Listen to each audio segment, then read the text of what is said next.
कशी काय पडली ग फुट, तुझ्या विना जाऊ मी कुठ. मला आता सुचलं म्हणून उठलोय मी. तुझ्या विना जाऊ मी कुठ, कशी काय पडली ग फुट, तूच मला मनापासून लावला जीव. अगं तूच मला मनापासून लावला जीव.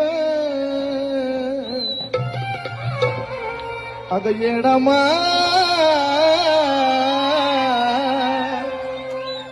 तुझ्या मला घरट्यात ठेव.